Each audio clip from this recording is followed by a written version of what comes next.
Hello, it's Kelly here, and I'm going to talk now for a short while about qualitative versus quantitative approaches to gathering evidence. Now, one of the decisions that researchers need to make when approaching any project is related to how they intend to gather their evidence, and an important consideration at this stage relates to whether or not this will entail a qualitative or a quantitative approach, or in some cases, a mixture between the two.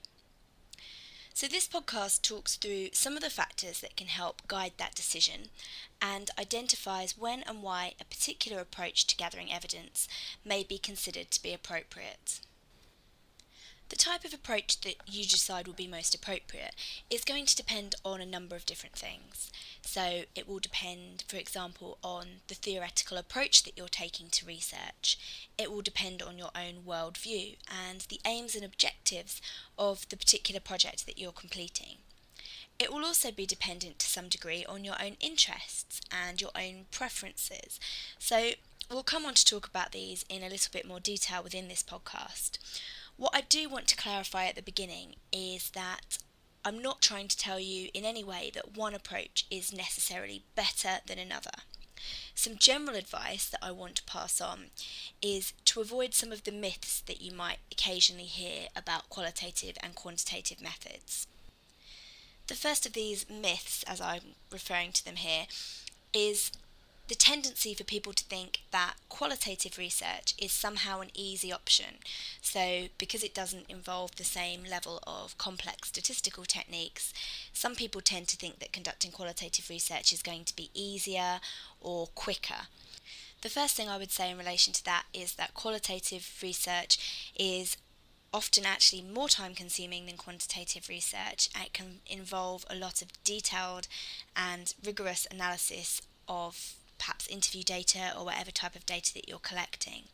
The second is that I wouldn't want you to feel afraid or put off from conducting quantitative research because of the statistical component, because quite often, as you'll hopefully become aware as you develop on this course, the statistics aren't as complex or as difficult as you might think they will be. Another thing to avoid is the myth that qualitative research is somehow less scientific or perhaps isn't going to get published as easily as quantitative research. So it's important that we try to move beyond these myths and to focus on what are the important considerations and the important questions that we ought to be asking when determining the most appropriate approach to use for our research. So I've mentioned that there are some theoretical considerations here. So to give you an example of that, if we're approaching an area in which there is a lot of existing theory and our research is aiming to test that theory either by proving or disproving an existing hypothesis,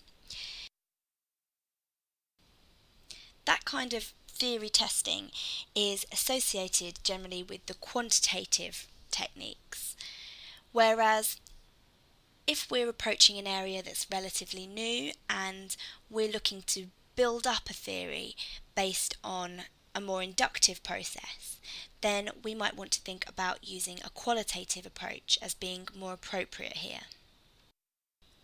So the question that we might want to ask ourselves at this stage is, are we looking to test an existing theory or are we looking to develop and build a new theory? And the answer to that question can put us in the right direction in terms of whether qualitative or quantitative approaches might be most appropriate.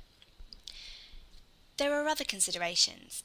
So I mentioned that your own worldview is also likely to be relevant here. Now, I don't think it's appropriate to go into great depth about different worldviews, but some of the guiding principles would be whether or not, as a researcher, we believe that there is one single reality. So, can we go out there and test in an objective manner whether or not a particular hypothesis can be accepted or rejected? If this is the case, then we might be looking at using more quantitative approaches.